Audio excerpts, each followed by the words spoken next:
Bonjour à tous, chers élèves de 3e année niveau 1. Aujourd'hui, nous allons continuer un exercice que nous avons déjà fait en vidéo, mais nous allons nous attaquer au point numéro 3.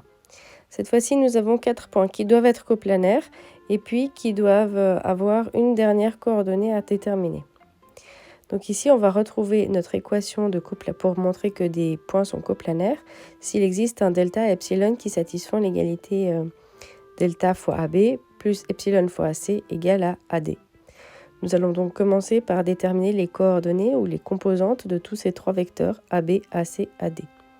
Le vecteur AB, c'est OB moins OA. Les points pris à la verticale nous donnent les coordonnées des composantes donc depuis l'origine.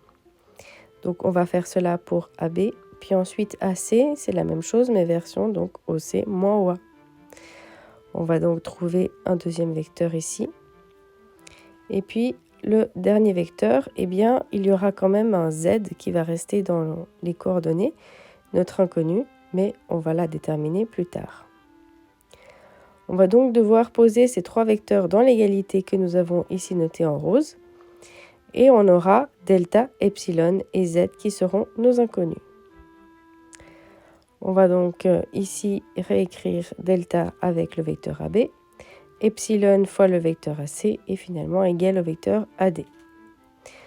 Pour résoudre ici nos trois inconnus, avec notre équation vectorielle, on va décortiquer coordonnée par coordonnée. Donc la première ligne, c'est les coordonnées en X, deuxième ligne, coordonnées en Y, et dernière ligne, coordonnées en Z. Alors, on observe ici ce système que dans les deux premières lignes, on a uniquement delta et epsilon, et qu'à la troisième ligne, on a delta, epsilon et le Z. On va donc résoudre les deux premières équations pour trouver delta et epsilon. Et finalement, nous insérerons ces deux valeurs dans la dernière équation. Donc par substitution, on isole ici epsilon ou delta. Ici, on voit que epsilon est toute seule à la première ligne.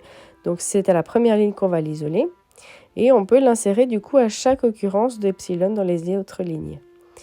Ici, donc, on l'a fait pour les lignes 2 et 3. Correspondant aux coordonnées de Y et Z.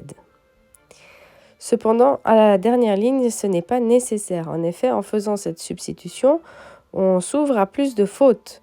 Donc ici, je vous encourage à ne pas faire cela, puisque plus on fait d'étapes, plus les fautes peuvent se glisser. En gros, ce que je vous dis, c'est n'essayez pas de travailler cette dernière ligne.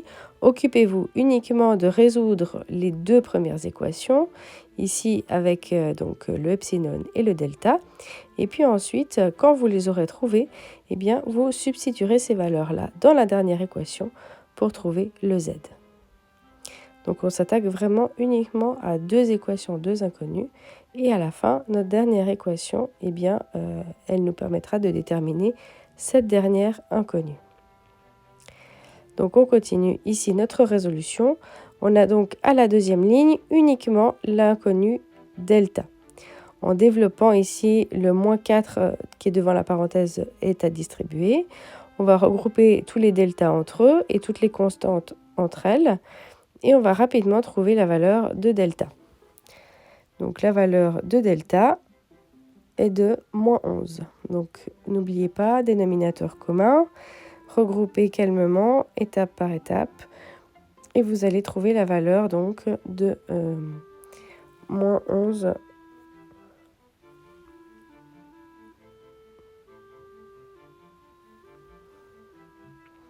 égale à 31 sur 2 delta.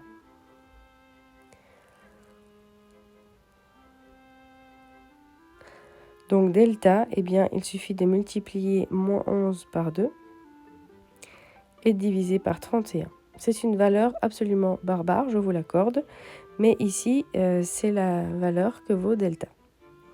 Ensuite, on va donc substituer cette valeur-là dans la première équation pour trouver epsilon. Évidemment, ça ne va pas donner quelque chose de très joli non plus, puisque nous avons déjà un delta avec une fraction sur 31. Mais tout va bien se passer puisque à la dernière ligne, on aura enfin tout qui se simplifie. Quand on substitue donc la valeur du delta et la valeur du epsilon qu'on aura trouvé, eh bien on aura à la fin un joli entier. Donc ici, on trouve 77 sur 93 pour epsilon. On a donc moins 22 sur 31 pour delta. Et en les substituant donc dans la dernière équation que nous avons enfin à utiliser. Donc on remplace delta par moins 22 sur 31, epsilon par 77 sur 93. Et bien on trouve z égale à moins 2. Et voilà, j'espère que vous avez compris cette correction. Il y a donc un dernier point de l'exercice que nous n'avons pas fait en vidéo. Je vous encourage à le faire seul, à vous entraîner pour voir si vous avez bien compris. Belle révision à tous!